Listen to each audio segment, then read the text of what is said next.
if you prepare, introduce yourself, and who will take video for you?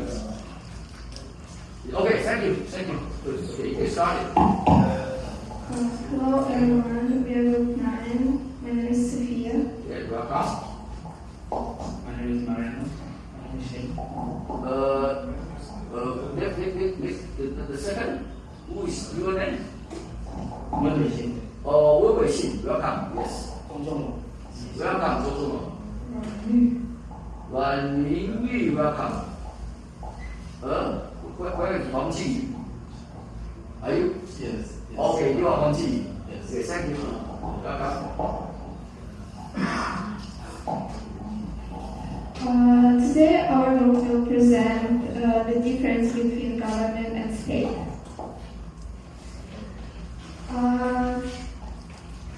This one is our content, and we start from briefly introduction. So this chapter examines an important political question: does a revolution create a new government or a new state?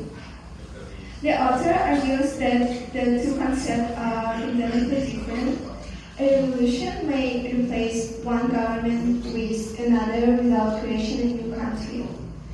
In contrast, the creation of a new state involves the establishment of a separate political entity with its own sovereignty and national identity. To explain the distinction, the chapter discusses several historical examples, including the independence of Pakistan, Singapore, and the Quebec independence movement, and the American Revolution. It then applied the ideas to the case of China and examined the relation between the People's Republic of China and the Republic of China.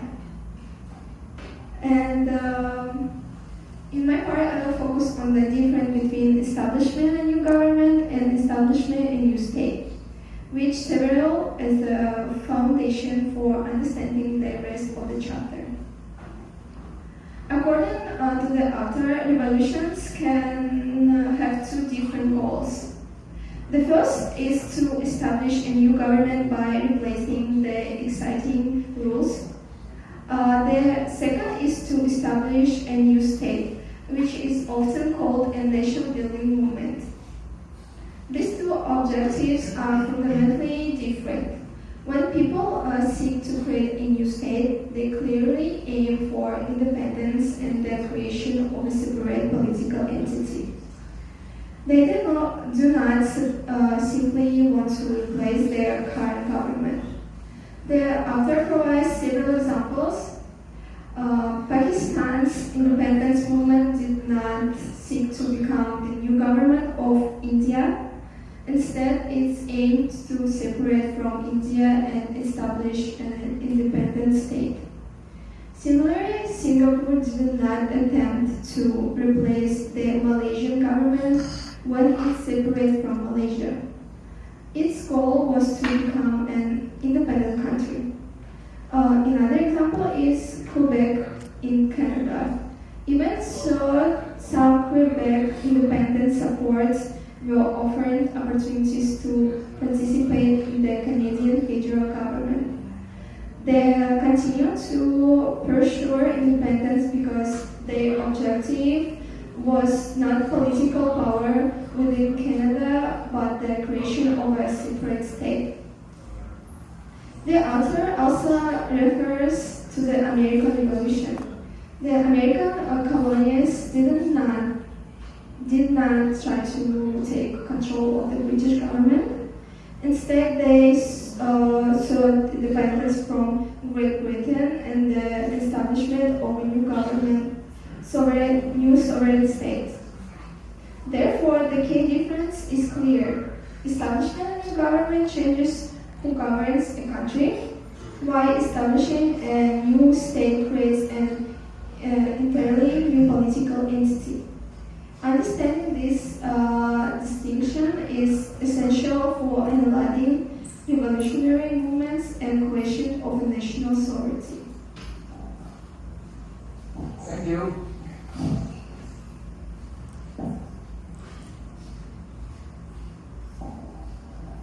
So far, we've seen the difference between building a new government and building a new state. So now let's apply that to China. If we look at China's two big revolutions,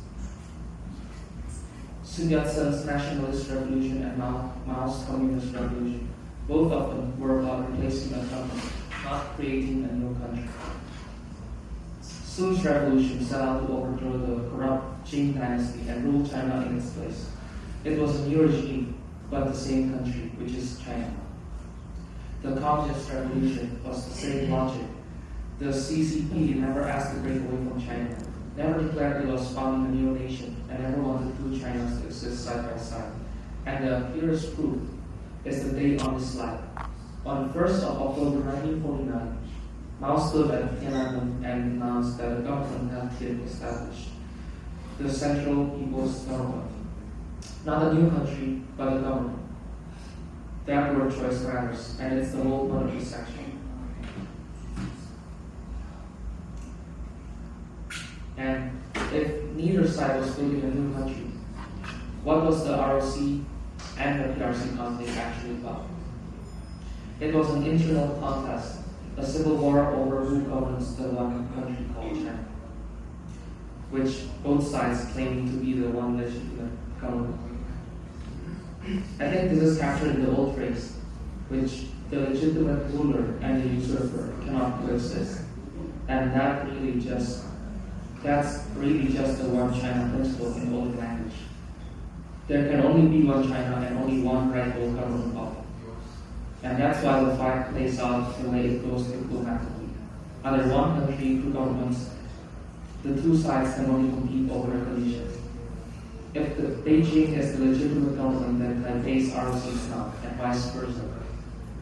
There's no middle ground, because a single state cannot have two legitimate governments at the same time, which leads to the key takeaway.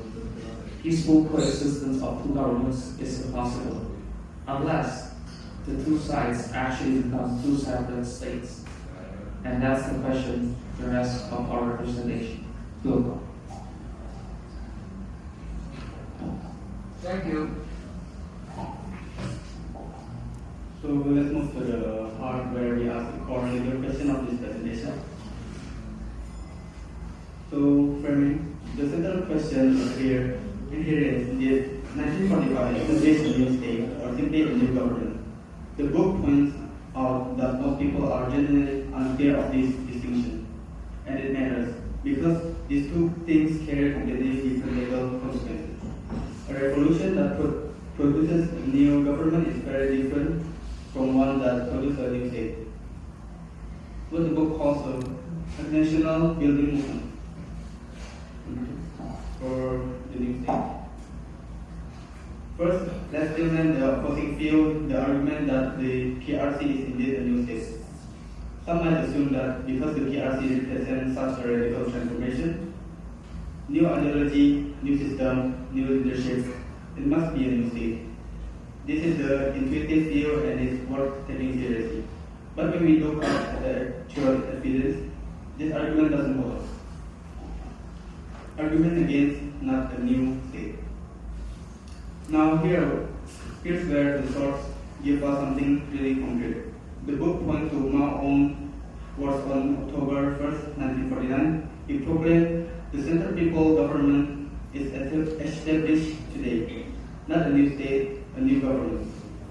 Furthermore, the CCP never claimed to be separating from the ROC to build an independent new state. The Civil War was always a contest over who had the right to go for China, not a nation-building movement. That would criteria apply. So this leads us to how international recognition actually works in practice.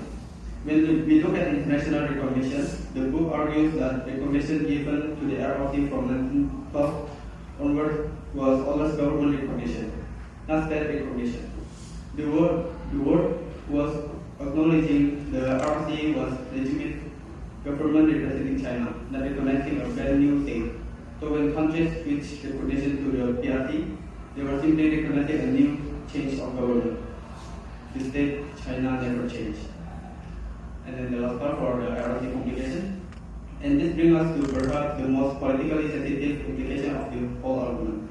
The book is clear. No one state cannot simultaneously have two legitimate central governments. The ROC and PRC rapidly is therefore a zero-sum contest over government legitimacy, not evidence of two separate states. This is precisely the foundation of the One China principle and sets up the deeper question of recognition that what turn to the next. Thank you.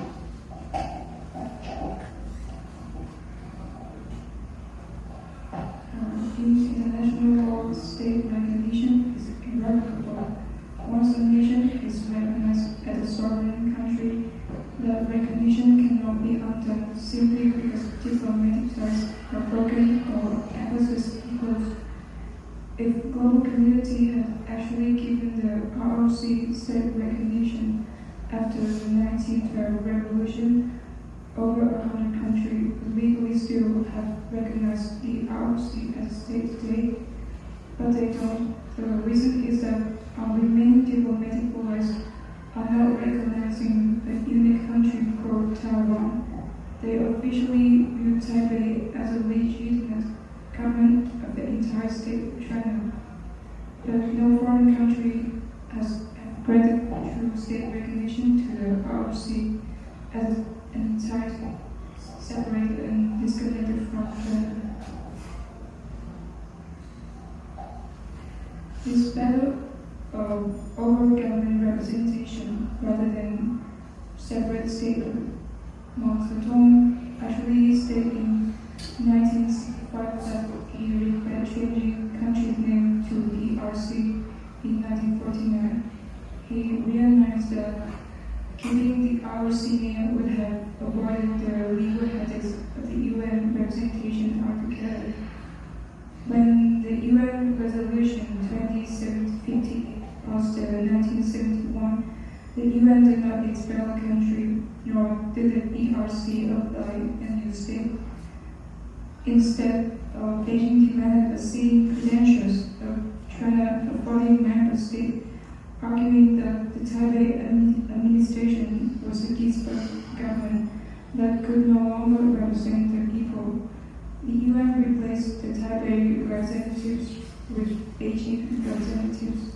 By losing this battle of representation, the ROC framework in Taiwan lost international standing, legally leaving it defined as an unrecognized rebel region.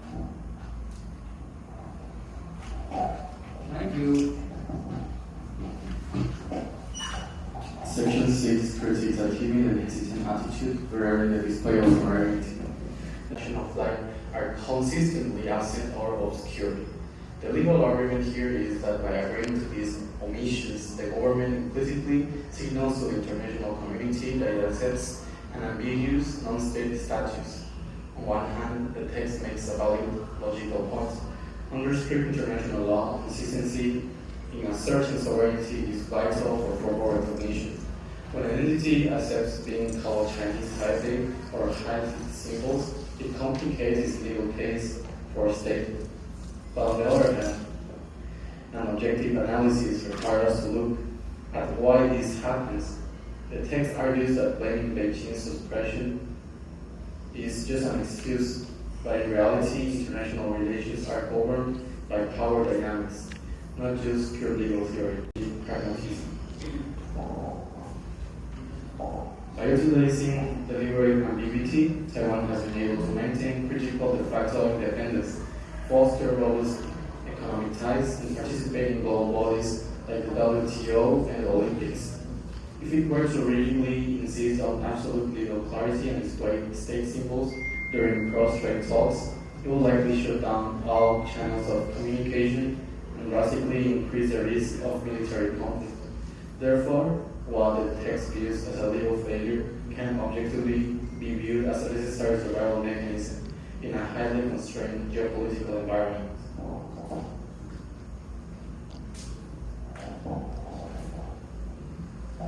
In the section 7, the author questions whether the existence existing Republic of China framework and never formally transformed into a universally recognized country. It introduces a fascinating comparison to the Korean Peninsula.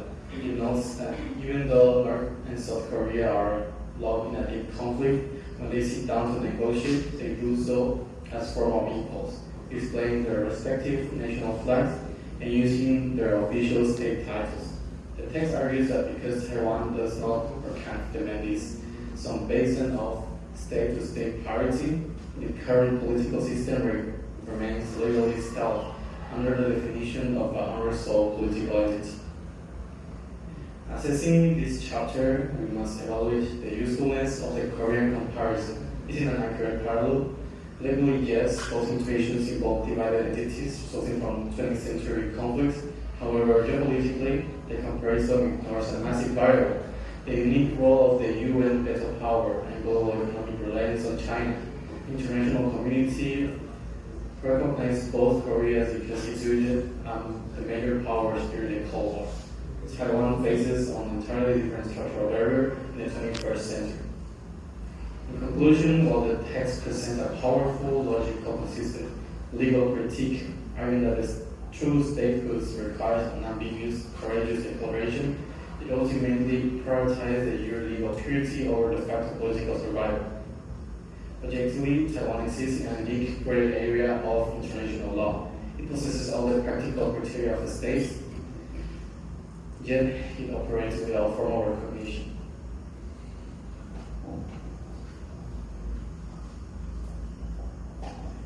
Thank you.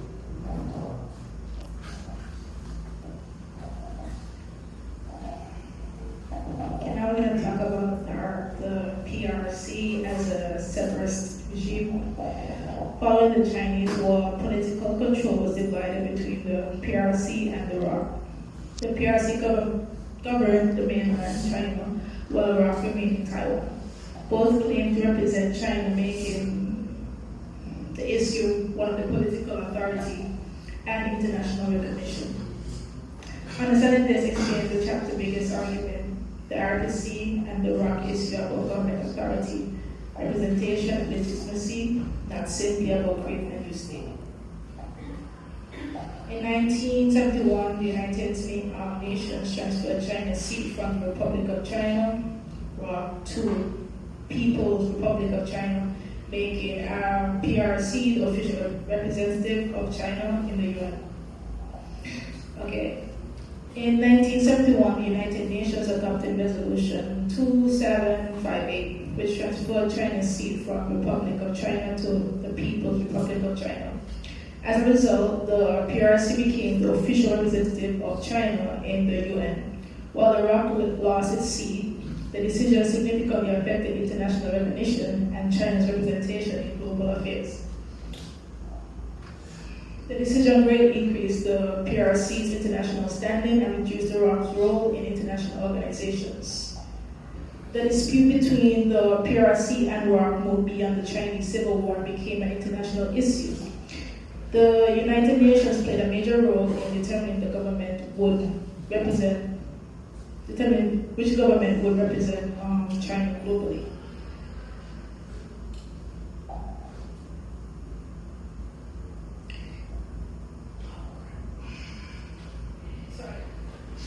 Okay.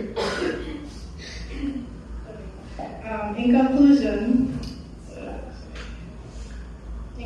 this chapter highlights the difference between a government and a state.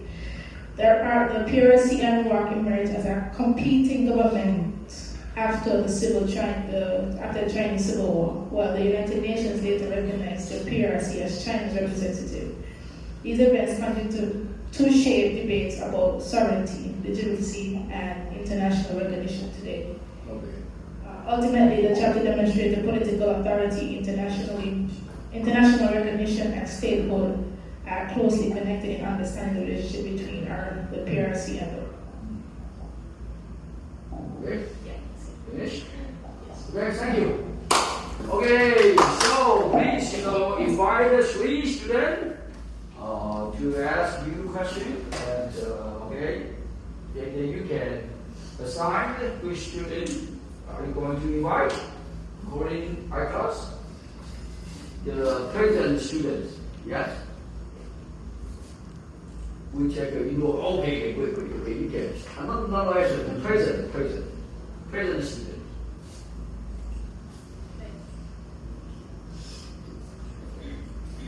Yes. The up. Yes, green one, yes. Okay, who are you? You need to try, okay? Sophia, is you. Yeah. Number 3. See, you need to try. Oh, good luck.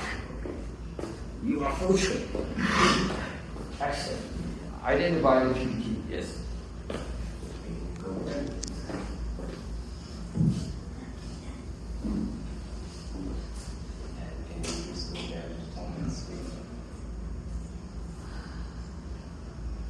One to 11, yeah. 1 to 11. So enlarge it, thank you. Enlarge it. Too small. person. Yes.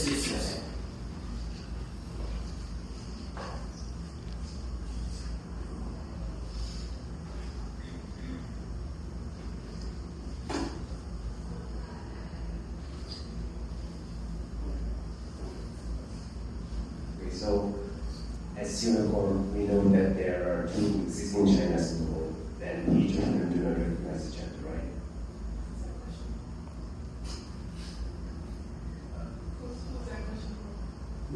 Which one? 1 to 11? It can be 4. 4.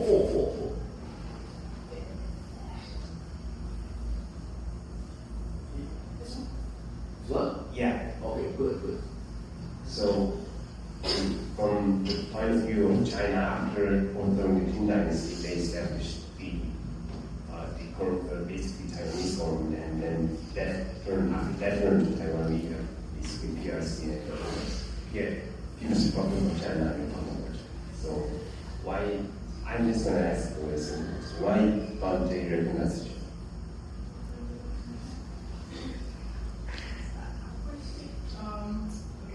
Michael, okay, this slide. Yes, Michael, please. I think they don't recognize each other ever since the war and the division, and how some of them flee to Taiwan and created their own thing. So it's almost like they think that they are part of that, so that's why they don't recognize them as a separate state. So PRC's claim is that RC is part of PRC. Yeah. And RC's claim is that RC is the only China. So in terms of RC's framework, how is PRC's? Okay, everybody.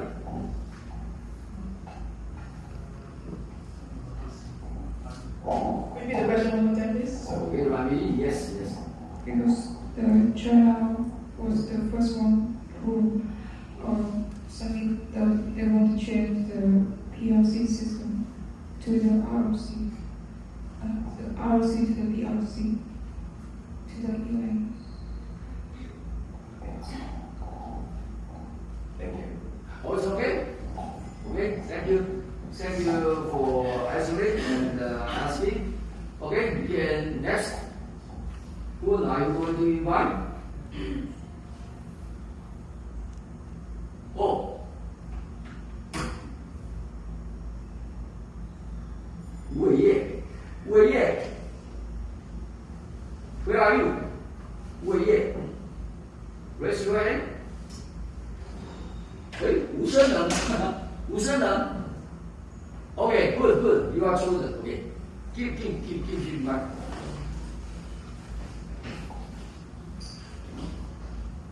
Congratulations, you got 1 semester extra point. Yes. Okay, come closer. Yeah. Number?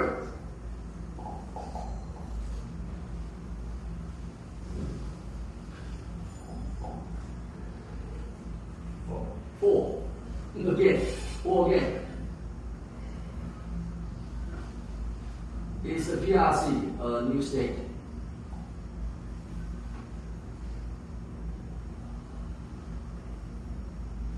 Why you said PRC is a new state.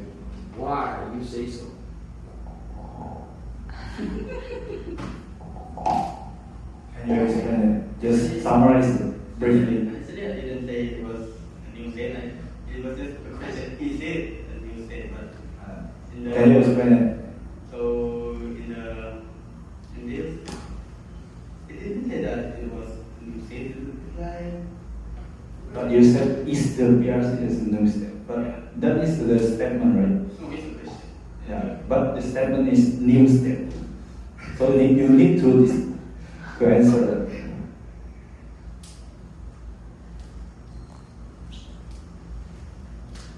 Yes, that's the background. This question comes from the background. Why we question the PRC a new state? Because what? Explain So first is the Mao said it himself on October 1st, 1949. Mao proclaimed a new government. Actually, not new state. He said that a new government, not a new state. His own words are the clearest evidence. So, and the second, the CCP never claimed to be building a new state. They wanted to replace the ROC government, not separated from China to create something new. No declaration of independence in the nation building thing. So the answer is no. And so, what happened between PRC and ROC? So the ROC and PRC. So it was the civil war. Like the ROC and PRC conflict was always about who gets to govern China, not about who gets in separating countries. It's like who get to control it. And who wins? Who wants? Okay. We can say like PRC is the successor of the government China. Okay, nice. Thank you. Thank you. Good question. Yeah, wonderful. Okay, the other one. Who are you going to invite?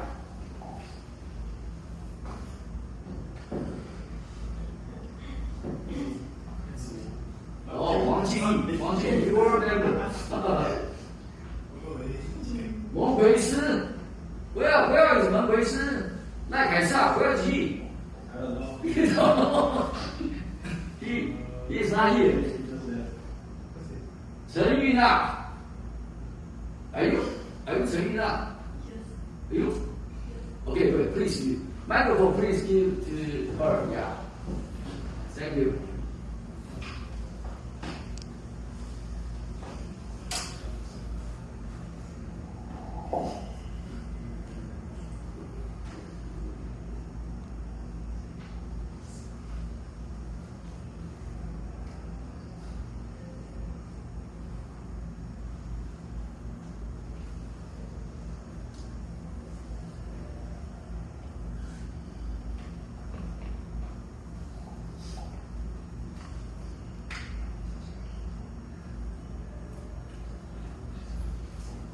Yes.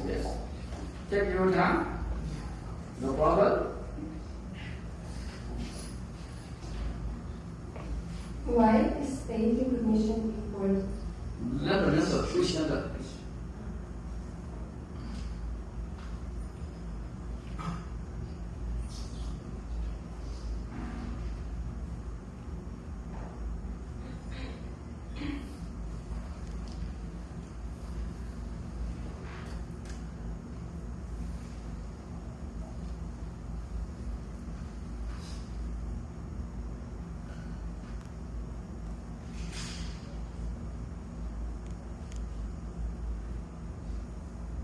Take your time. It's okay. No problem. Easy.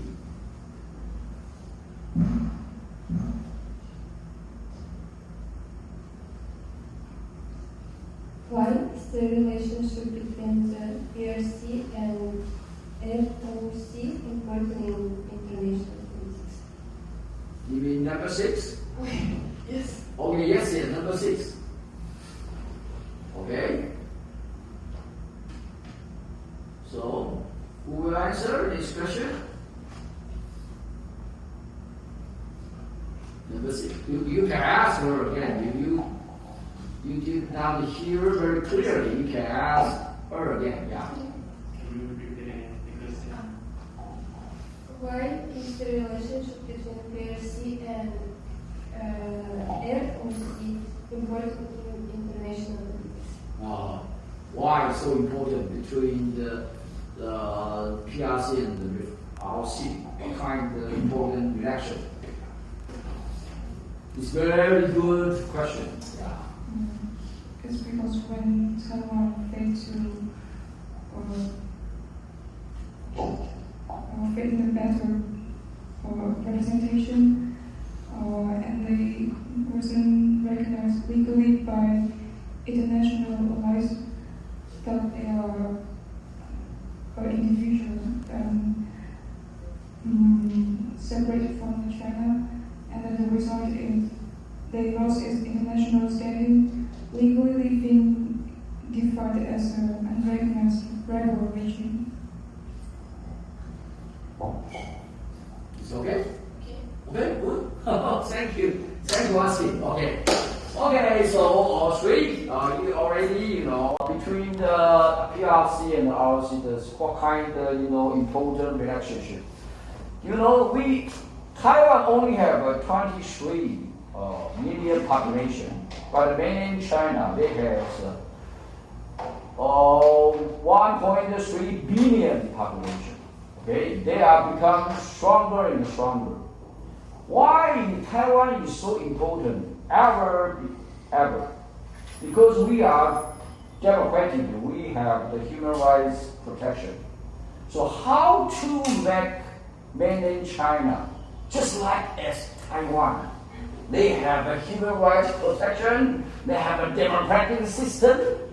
How to do help 1.3 billion population to get their human rights protection? Ask you one by one. Please answer this question, important question. I mean,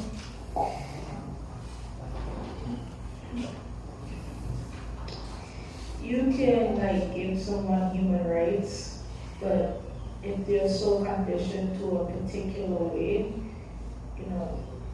some will not, accept that right.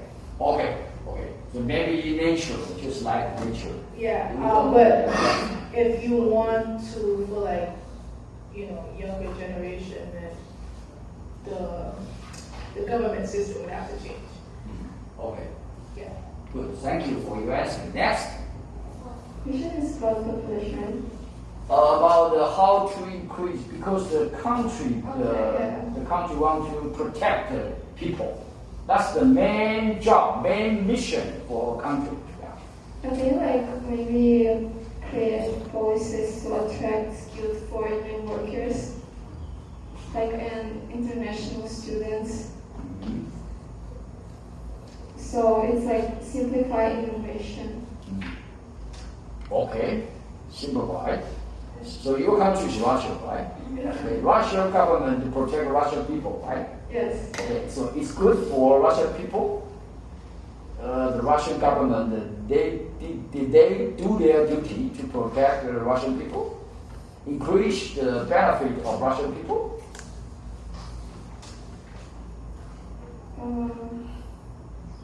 What is question again? Because why we mentioned the constitution is there is a main question, main mission to protect their people's human rights.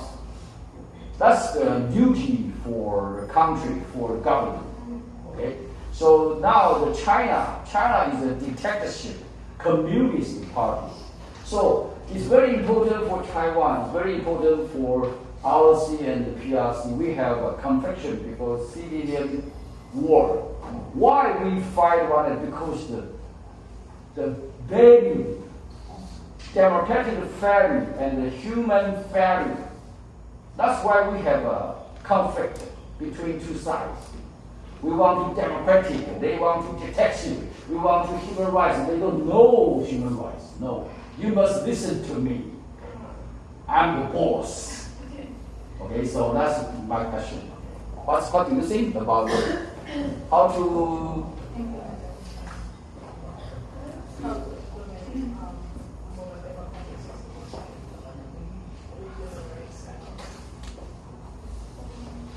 That's very important for international society.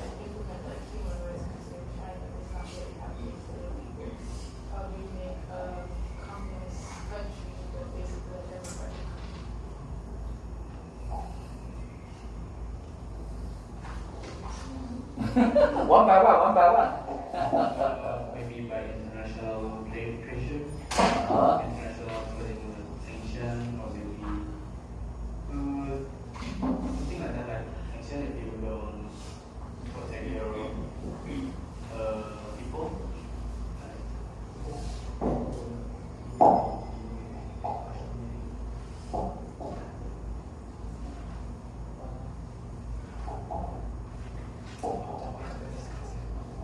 One of it was international pressure.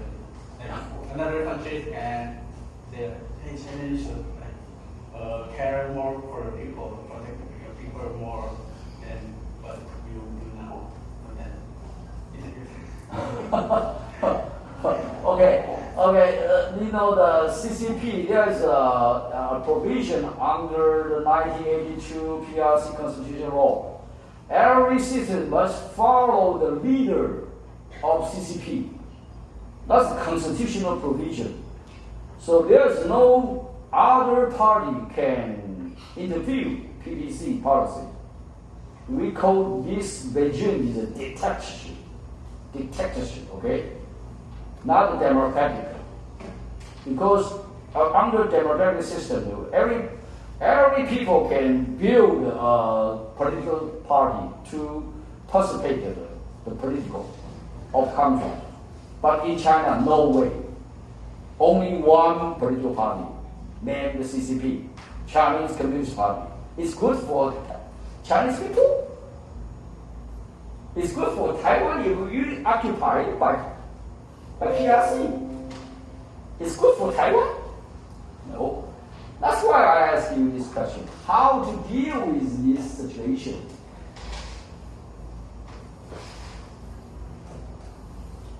Maybe you can apply, maybe other countries can apply economic sanctions. Okay, but China is very big. They don't be afraid of your sanction.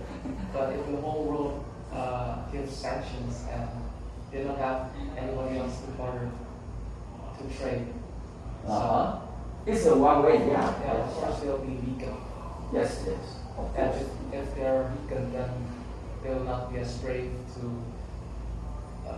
go after another country. It's good. Next.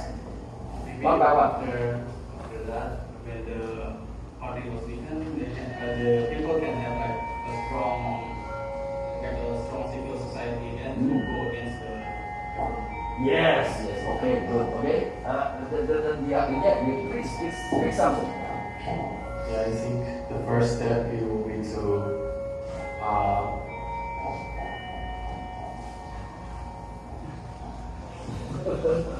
It's okay. Yeah. it will be to change the entire constitution. Uh-huh. Yeah, because as you said, the constitution only allows one political party. Uh-huh. So I think changing the constitution will bring the people to realize that they can have their own power and Yes. change it from inside. Yes. I agree. Thank you. Good. Okay. Anybody just speak? Okay, your turn. Yeah. Actually, I don't think it's possible in the future because the China authority is so strong right now, and their citizens couldn't get able to get to more diverse information. So I think their citizens need to want to know more about other countries, like constitutions. Yes. Okay. Good. So the communist party on the big generation now is very falling down. Okay. Since the communist is only for communists. So how to gradually transformation, make the communist party into the democratic party. Thus, every citizen in the world, we have the responsibility to make the Chinese people know who they are. They are the master of the country. Because the country belongs to people, belongs to citizens, not belong to government or country. The point is human being, humankind is the most important creation in the world. We have power to build a new country. We have the power to build a new constitution. We have the power to decide our future of our own self. Okay? Thank you very much. Okay, wonderful. Okay, that's great. And please, remember your additional extra semester point and the same.